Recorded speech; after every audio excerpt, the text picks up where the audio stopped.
रोगों के बारे में, रोगों के बारे में सिद्धांत को समझे बगैर रोग को ठीक करना असंभव है। वो तो रोग को ठीक करना है तो एलोपैथी चले जाइए। अलग अलग रोगों के लिए अलग अलग इलाज हैं उनके पास। किताब कई बार पढ़ चुके हैं। हा? ये भाई कई बार किताब पढ़ चुके हैं, सब समझ चुके हैं। हाँ हाँ, किताब कई बार पढ़ चुके हैं, 2-3 बार सब समझ चुके हैं। हाँ, कैसेट भी सुनी है आपकी, कैसेट भी सुनी हुई है कई बार। इतने सालों के बाद मुझे समझने की और जरूरत पड़ती है।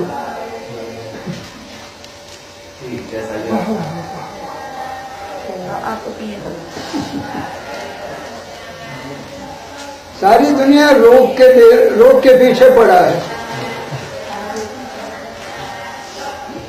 और इस तरह करें रोग कभी दूर ही नहीं होगा, है ना।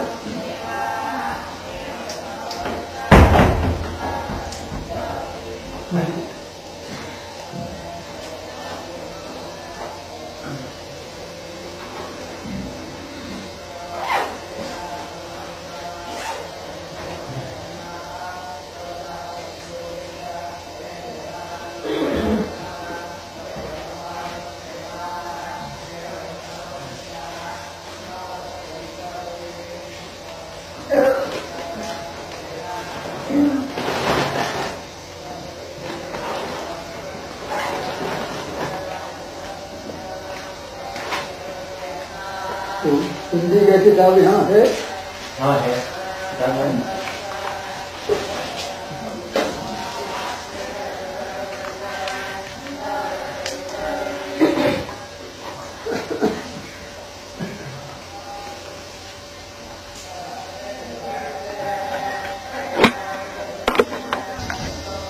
हर चिकित्सा पद्धति की ओर से ये दावा किया जाता है कि उनके दवाइयों से ही वही सबसे बढ़िया है और उसी से बीमारी ठीक हो। ये हर दवा प्रणाली की ओर से दावा किया जाता है, पर ऐसे कई रोग हैं, एक नहीं दो नहीं, जो किसी भी दवा प्रणाली से ठीक नहीं होता। चाहे होम्योपैथी हो, यूनानी हो, और आजकल के आयुर्वेद के बारे में जरा पूरा बताऊंगा। अभी आजकल का आयुर्वेद तो असली आयुर्वेद नहीं है, ये मिश्रित हैं, मिश्रण बहुत हुआ है इसमें। किसी से भी बीमारी ठीक नहीं होती, लोग तंग होकर हमारे पास आते हैं। हम उनसे साफ साफ ये कह देते हैं, अरे भैया हम इलाज नहीं करते। तो इलाज के लिए आए हो, हम इलाज नहीं करते। पर तुम्हें रोग तो ठीक होना चाहिए ना। रोग किस हालत में ठीक होगी, रोग क्या है? सेहत की कमी ही रोग है। अगर तेरे अंदर सेहत पूरी हो तो बीमारी तो हो नहीं सकती। अगर हाजमा बिल्कुल ठीक हो, खून साफ हो, नींद अच्छी आती हो, अंदर सब कुछ ठीक रहे तो रोग तो हो नहीं सकता। रोग क्यों है? स्वास्थ्य स्तर की कमी है ना। स्वास्थ्य स्तर जितना कम होता जाता है उतने ही रोग बढ़ता जाता है, जिसको टीबी या क्षय रोग कहते हैं, कैंसर कहते हैं, रसौली कहते हैं, और आजकल एक नई बीमारी आई है एड्स। सारी बीमारियां कितने खतरनाक हैं, सब लोग डरते हैं। क्यों? सेहत बहुत कम हो चुकी है, इसीलिए बीमारी ज्यादा मालूम होती है। तो हम कहते हैं अगर तुम्हें बीमारी हो किसी को, हम चाहते हैं बीमारी ही ना हो, प्रार्थना तो करते हैं सर्वे सुंद निरामया, पर हर जगह बीमारी है ना? तो अगर तुम्हें बीमारी हो, तुम बीमारी को ठीक करना चाहते हो, एक ही रास्ता है, अपने रोग के अस्तित्व को भूल जाओ।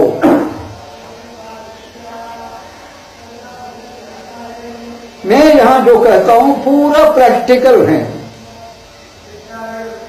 ये आम आदमी, जो अनपढ़ आदमी तक समझकर इसको अपनाकर अपने रोग को दूर कर सकता है। इसके लिए कोई पीएचडी, डीएससी, बड़े बड़े डिग्रीज की जरूरत नहीं है। तेरे अंदर कुछ रोग हैं, पहले रोग को भूल जाओ। You are only a health seeker. तुम क्या चाहते हो? सेहत को बढ़ाना चाहते हो? नहीं चाहते हो ना? सेहत को कैसे बढ़ा सकते हैं? तेरे 24 घंटे के आदतें स्वास्थ्यवर्धक हो, हर आदत इस प्रकार की हो जिससे स्वास्थ्य बढ़े। मिसाल के तौर पर चबा चबा कर खाना, ये बहुत जरूरी नियम है। आजकल लोग चबा चबा कर खाते नहीं, जल्दी निगल लेते हैं। पता है कितनी बीमारियां इससे निकलते हैं। अगर ये लोग आखिर खाते तो हैं, हजम भी करना चाहते हैं, अगर चबा चबा कर खाएंगे आत्मा भी अच्छा होगा, सेहत भी बढ़ेगी और बीमारी भी ठीक होगी। तो ऐसे कई नियम हैं। शरीर के अंदर कई पेशियां हैं, एक नहीं दो नहीं। कुछ पेशियां अंग्रेजी में मसल्स कहते हैं, कुछ पेशियां अनैच्छिक हैं, अपने आप अंदर काम चलता रहता है, इसके बारे में ज्यादा फिक्र करने की जरूरत नहीं। और कुछ पेशियां ऐच्छिक हैं, उससे काम चाहते हैं तो ले सकते हैं, न तो काम नहीं, उससे काम चलेगा, काम बनेगा नहीं।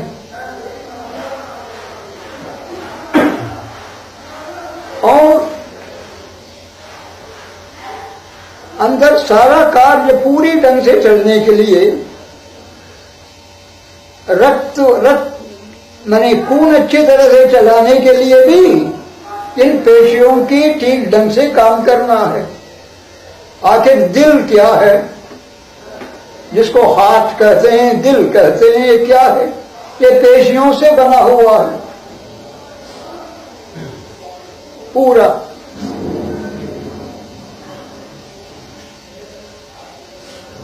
अगर ये पेशी कमजोर हो जाए,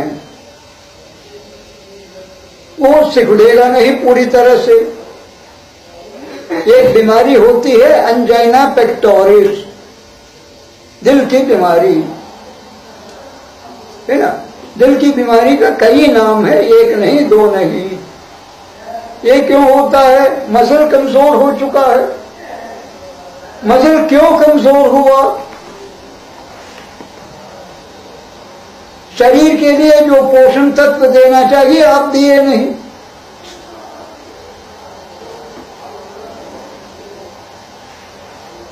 जो नहीं देना था उसको दिए हैं, जिसको देना था वो नहीं दे रहे हैं। ईसाइयों के गिरजा में हर दिन जाने वाले भी हैं वहां, खासतौर पर इतवार को वगैरह भीड़ ज्यादा होती है। हर इतवार को वहां मिलकर क्या कहते हैं, वो अपने भगवान का नाम लेते हैं, ईसा का, हे भगवान, ओ लॉर्ड, हमसे जो हमारा जो कर्तव्य है उसको हम किए नहीं, जिसको करना नहीं है उसको करते रहते हैं, हमें क्षमा करो। ये हर इतवार को कहते रहते हैं। अकल वाले कोई ऐसे प्रार्थना करेगा? नहीं, अगर इस इतवार को कहें अगले इतवार को वो गलती होनी नहीं चाहिए। हर इतवार को यंत्रवत इसको दोहराते रहते हैं। ऐसे ही हम लोग भी इस शरीर की देखभाल कैसे करना चाहिए इसके बारे में या सीखा नहीं या आचरण किया नहीं। इसी से सारी बीमारियां होती हैं। अभी अभी मैंने कहा शरीर के अंदर जितने भी पेशियां हैं सबसे काम लेना है, न ज्यादा काम लेना न कम काम लेना।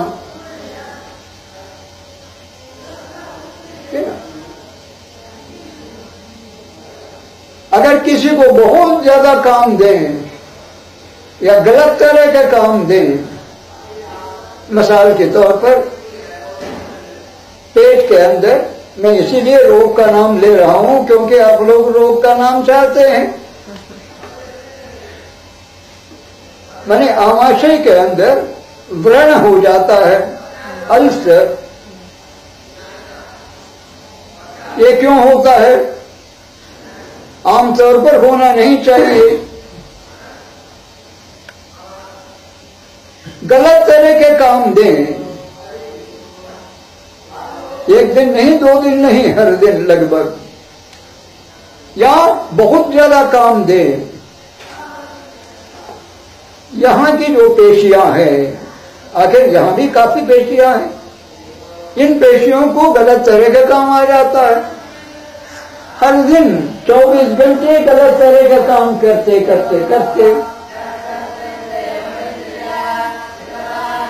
माने इसमें सूजन आ जाता है। 24 घंटे किसी हाथ को इस तरह करते रहे कोई पागल, क्या बनेगा? है? यहां सूजन आ जाएगा, फिर उसको खिला भी नहीं सकते।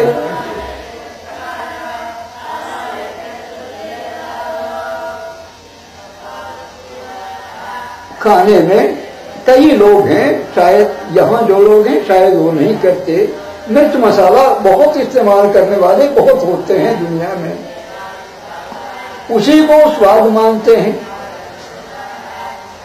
अगर किसी में नमक न के बराबर हो, मिर्च मसाले में, ये क्या स्वाद है, इसमें तो कुछ नहीं है, वो खाना भी नहीं चाहते। ऐसे हर दिन मिर्च मसाले वाली चीजों को लेते लेते लेते लेते वहां उत्तेजना हो जाती है। मिर्च मसाला ज्यादा हो मुंह में, मैंने जिह्वा के ऊपर उत्तेजना होती है या नहीं? यही उत्तेजना यहीं भी होगी। हर दिन यहां उत्तेजना होते रहे, साथ साथ उसको ज्यादा भी खाना दे देते हैं, ज्यादा भी काम करना पड़ता है, आराम भी नहीं कर सकता बेचारा। वहां सूजन आ जाता है।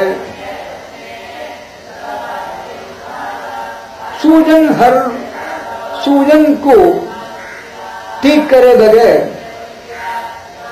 उसकी बढ़ाते जाए, क्या बनेगा? Constant inflammation lead to irritation. उत्तेजना होती है 24 घंटे।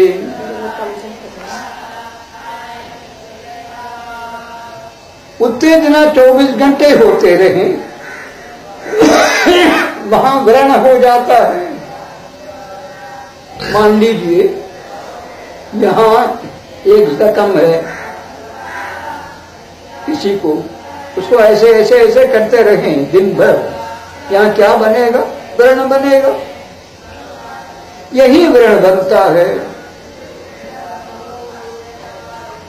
ना? और व्रण बने, व्रण बनने के बाद सूजन था, वहां उत्तेजना थी। जहां भी सूजन है,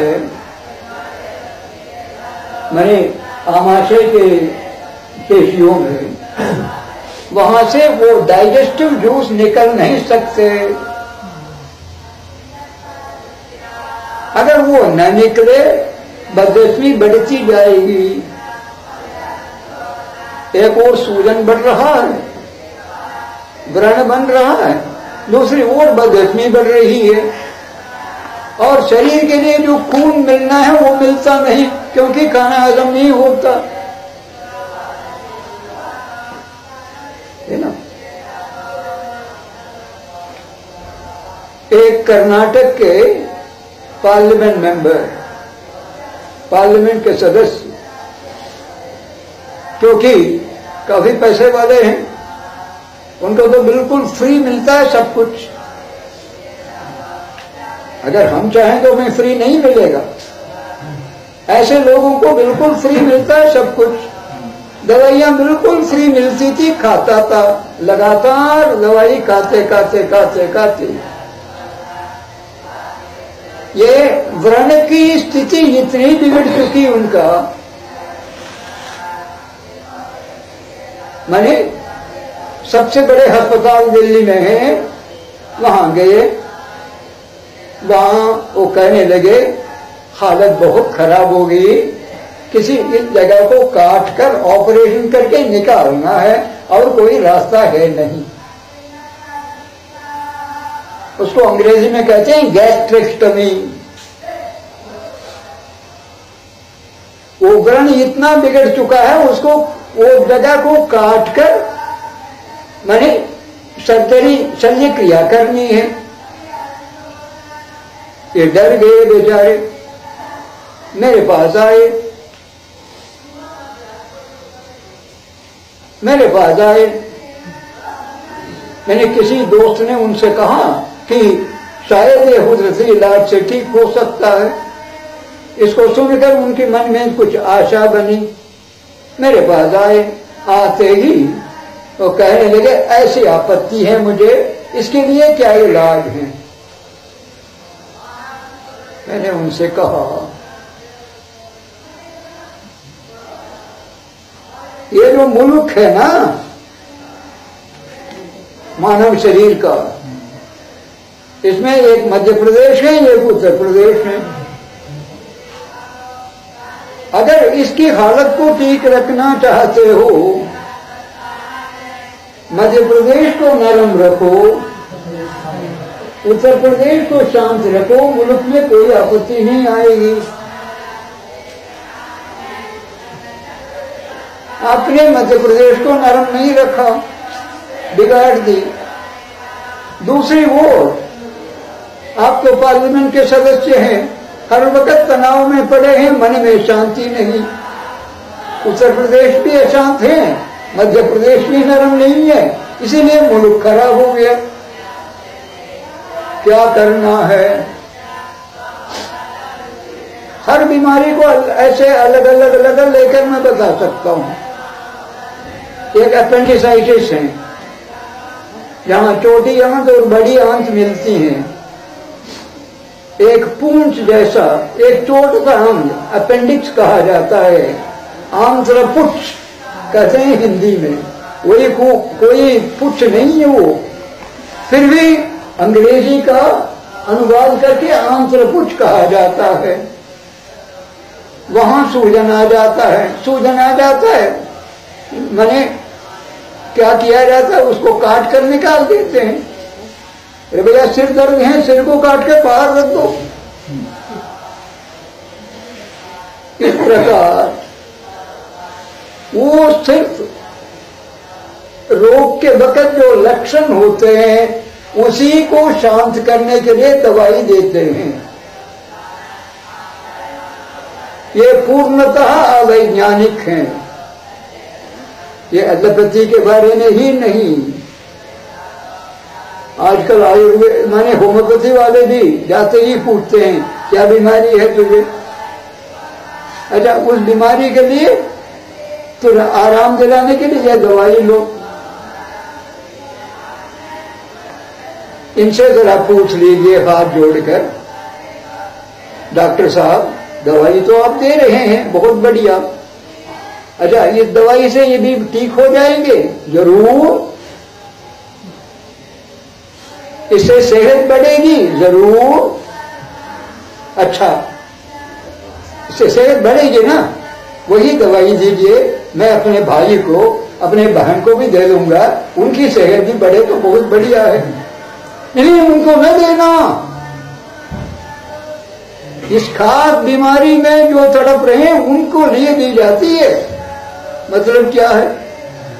उस बीमारी के सिम्टम्स को, जो लक्षण को दबाने की दवा है और कुछ नहीं। दवा शब्द जो है उसमें एक वकार है, दवा। संस्कृत में वभयोर अवेदः, बंगाल में जाइए पता लग जाएगा, सारे वा को ब ही बताएंगे वो। वभयोर अवेदः, दवा, दवा है वो, दबाने वाला है इसीलिए दवा है वो।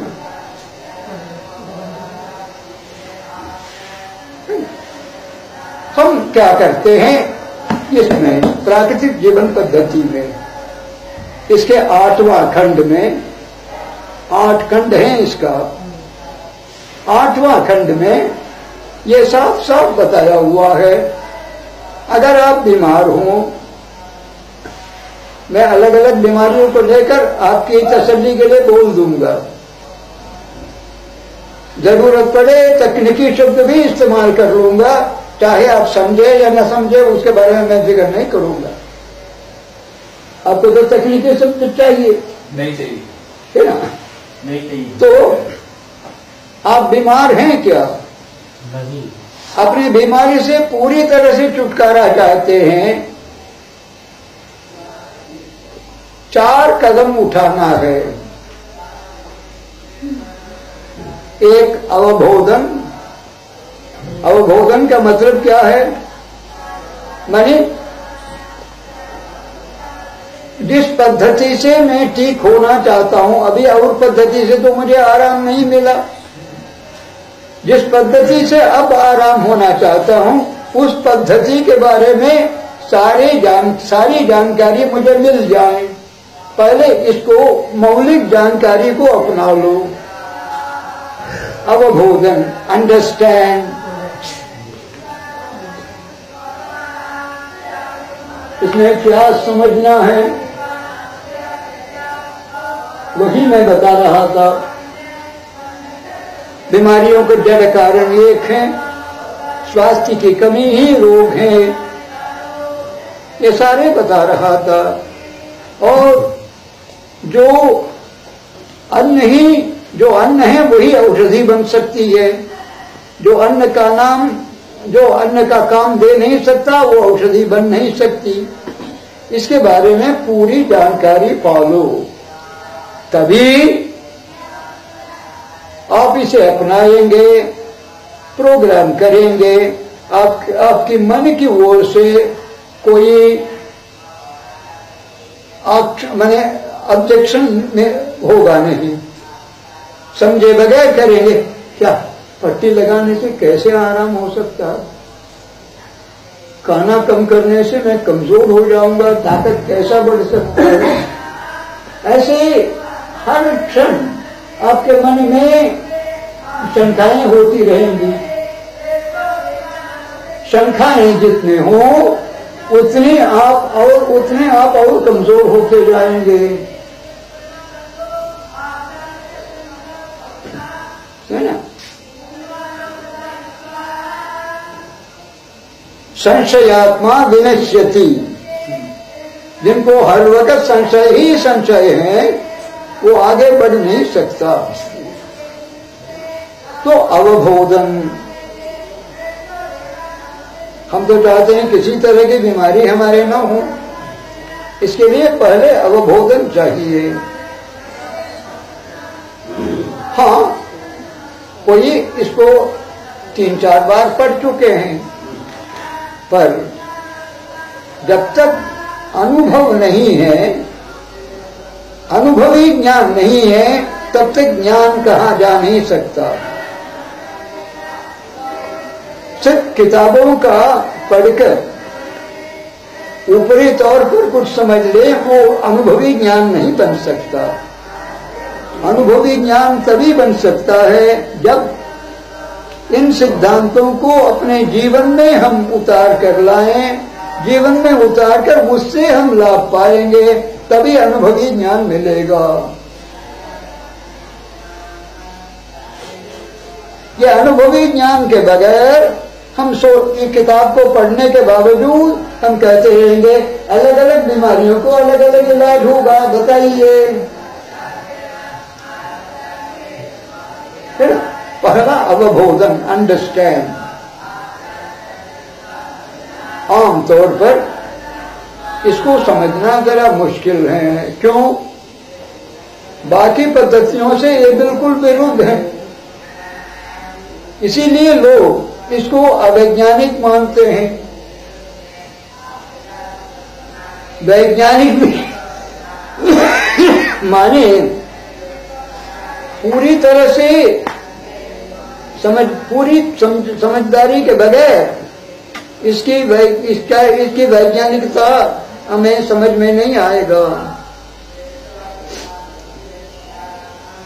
कैंसर भी ठीक हुआ है, इतनी बड़ी रसौली निकला है अंदर से, समझ कर करना और कुछ नहीं। पहला अवबोधन। अवबोधन के आगे, अच्छा भैया मैं समझ तो चुका हूं, माने इस पद्धति के नियम सिद्धांत वगैरह क्या है समझ चुका हूं, पूर्णतः समझ चुका हूं, ठीक है। दूसरा आंकलन। आंकलन का मतलब मेरे अंदर क्या तकलीफ है,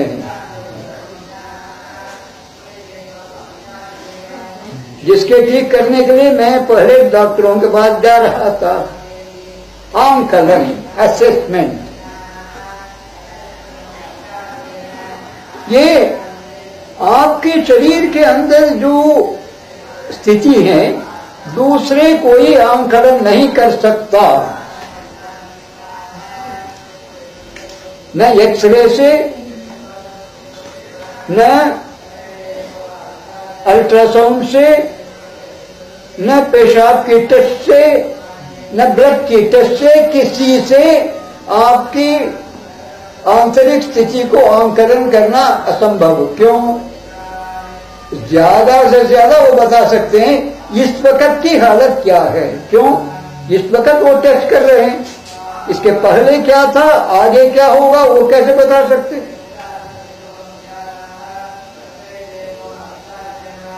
आप ही अपने साथ 24 घंटे रहते हैं, माने भूतकाल को भी जानते हैं, भविष्यकाल को भी कुछ समझ सकते हैं।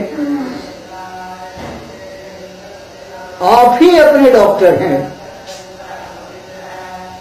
कोई और इसको डायग्नोस नहीं कर सकता। अंग्रेजी में एक शब्द है डायग्नोसिस, निदान। कोई बीमार हो, भैया पहले जाकर डॉक्टरों से जरा जांच कर लो क्या बीमारी है, ऐसे कहते हैं वो। और 6 डॉक्टरों के पास जाइए, 6 तरह के डायग्नोसिस मिलेंगे। सारे डॉक्टर एक जैसे नहीं बताएंगे।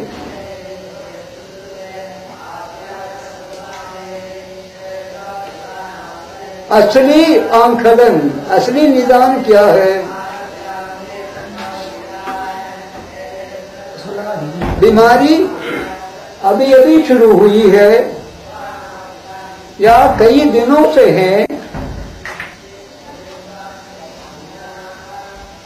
ये समझना है।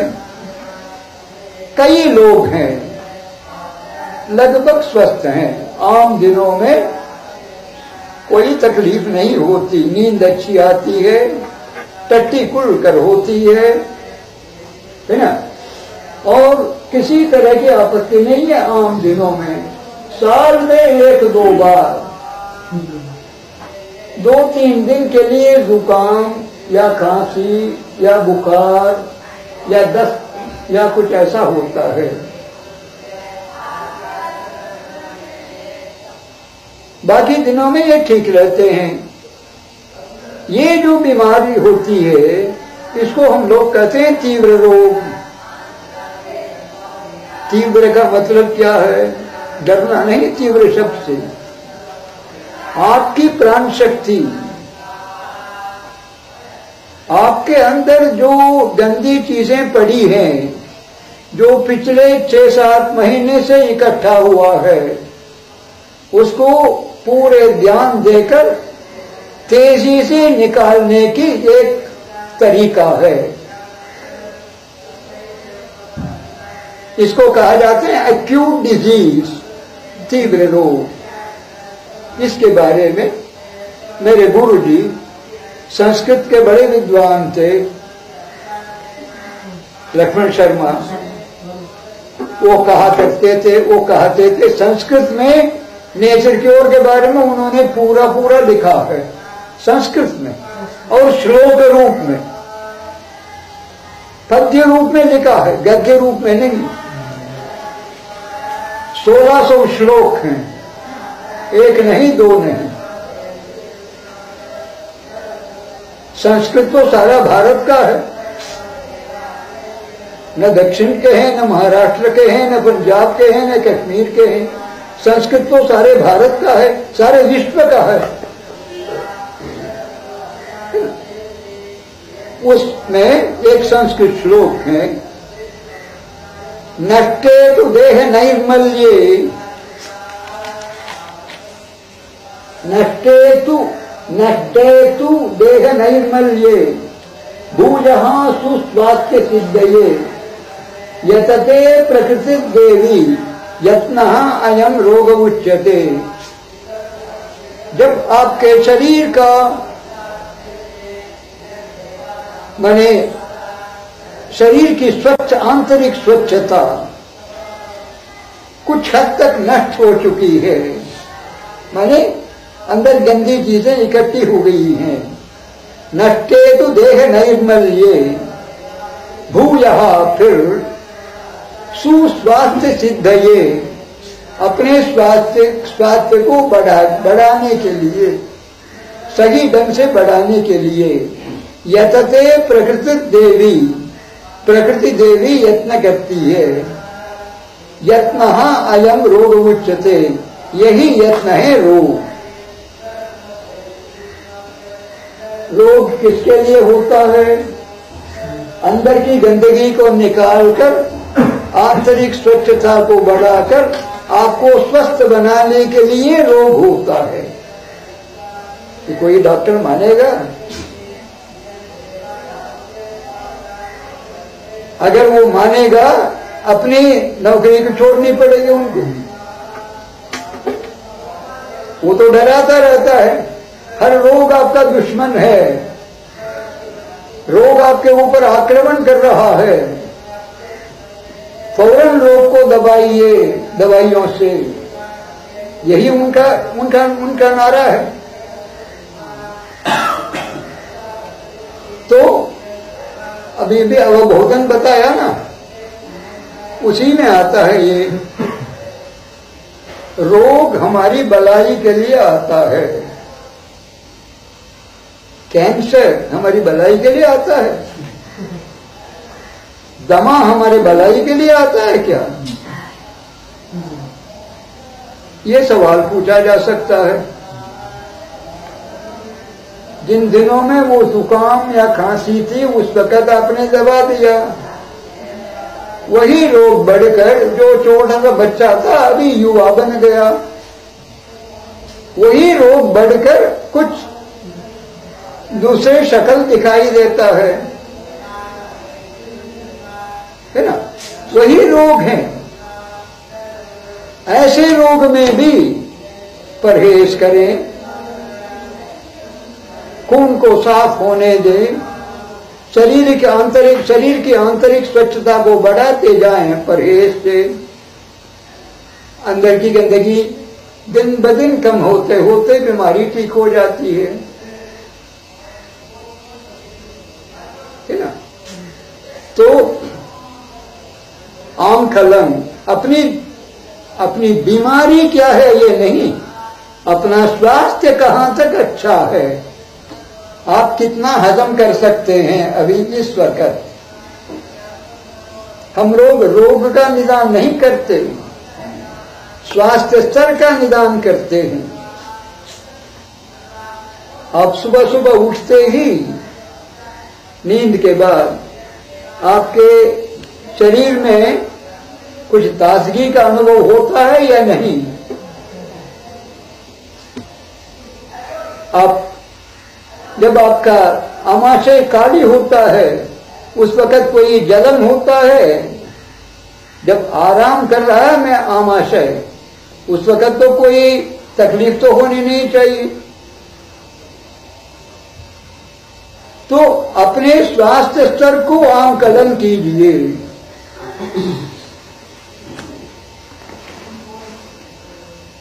करके पहले जो अवबोधन के द्वारा जो जानकारी आपको मिली, उस जानकारी के मुताबिक अपने स्वास्थ्य को बढ़ाने की प्रयत्न में लग जाइए। ये है तीसरा, माने एक्ट, माने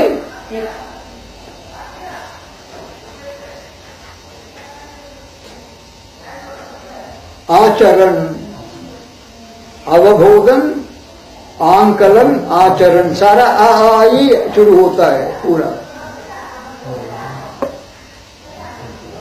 सारे अक्षरों में आकार जो है सबसे प्रधान है। आकार न हो तो कोई कार नहीं होगा ही। अब आचरण क्या करना है? स्वास्थ्य स्तर को बढ़ाने का जो तरीके हैं उनको आचरण करना है। सही ढंग से सांस लें, चबा चबा कर खाएं, प्राकृतिक पदार्थों का ही सेवन करें, अप्राकृतिक पदार्थों का माने रासायनिक पदार्थों का सेवन न करें। वही हमारा धर्म कहता है। हमारे धर्म के अनुसार हम हर चीज को खा नहीं सकते। जो रासायनिक पदार्थ हैं उसको अंदर लेना ही नहीं चाहिए मानव के अंदर, है ना। तो आचरण करें। आचरण माने सदाचार, अच्छी आदतों को अपने जीवन में पूरे ध्यान से पूरे दिल लगाकर आचरण करना। करें तो क्या होगा? स्वास्थ्य की प्राप्ति होगी। क्यों? स्वास्थ्य साधन है। स्वास्थ्य साधन करें, स्वास्थ्य की प्राप्ति होगी। संस्कृत में प्राप्ति का मतलब अपनाना। अपनाने का एक और शब्द भी है आप्ति। आप्ति ही प्राप्ति बनी, है ना। अवबोधन, आंकलन, आचरण, आप्ति। अक्षराणाम अकारोस्मि, अक्षरों में आकार हैं। जब आपको स्वास्थ्य की आप्ति हुई है उस वक्त आपने आचरण किया है, यथो धर्मस्ततो जयः, जहां धर्म है वहां जय है। जब आपकी स्वास्थ्य की आपत्ति हुई है, उस वक्त अपने मन को बीमार न करो। मतलब क्या है? आज अगर मैं कुछ काम करके मुझे कुछ काफी फल मिल गया है, अगर मैं अहंकारी हूं, मैं कहूंगा हाँ मैंने काफी परिश्रम किया, मुझे मिला है मेरे परिश्रम से। कहा कहेंगे या नहीं? भैया अहंकार को छोड़ो। अहंकार से ही इतनी आपत्तियां आती हैं दुनिया में। अब आपको आपत्ति हुई है, मुझे पूछी है, आप कहें धर्म का पालन से कुछ मिला है उनकी ओर से, परसत्व की ओर से। विनम्रता के साथ जिस वक्त आपत्ति होती है, स्वास्थ्य की आपत्ति होती है, विनम्रता के साथ निरहंकारी बनकर आप उसको अपना लेंगे, मन में कोई आपत्ति नहीं आएगी। मन में अहंकार जितना बढ़ता है, कोई कहता है मैं विशेषज्ञ हूं,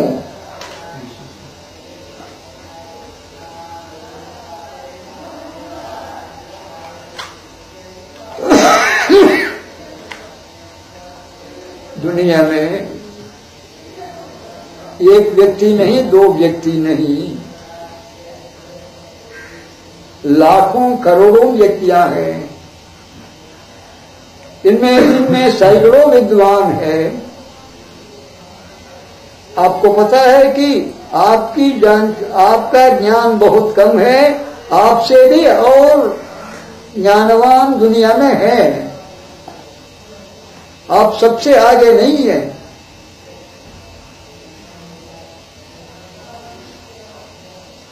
तमिल में एक कहावत है, कट्टदि कैमण्णळवि कल्लाददि उलहळवि। तुमने जो सीखा है इतना ही सीखा है, जो सीखा और सीखना है ये सारे हैं। माने आपके अहंकार आकर, अहंकार के वशीभूत होकर आप कभी ये न बनाए मैं सर्वज्ञ हूं। अगर मन में ये विनम्रता हो, इसके तीसरे खंड में सद्गुणों का एक सूची है। इन सद्गुणों को आप अपने दैनिक जीवन में आचरण करें। सद्गुणों को पैसा कुछ नहीं लगेगा, खाना खरीदने की जरूरत नहीं, कुछ चीजें खरीदने की जरूरत नहीं। सद्गुणों को अपनाएं, व्यक्तित्व का विकास होता है। सत्य बोलें, अहिंसा का आचरण करें, पूरी तरह से। एक दो पहलुओं में ही आज इसका आचरण से काम नहीं बनता। अहिंसा का आचरण करें, अहिंसा के बारे में आगे बताऊंगा। और विनम्रता, सादगी, ऐसे कई गुण हैं। इन सद्गुणों को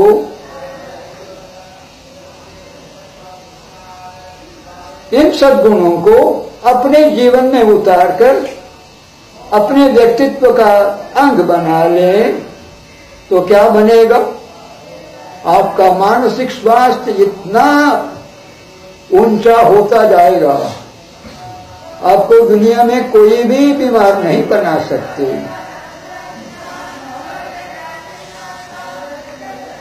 आजकल के ये एलोपैथी तक मानता है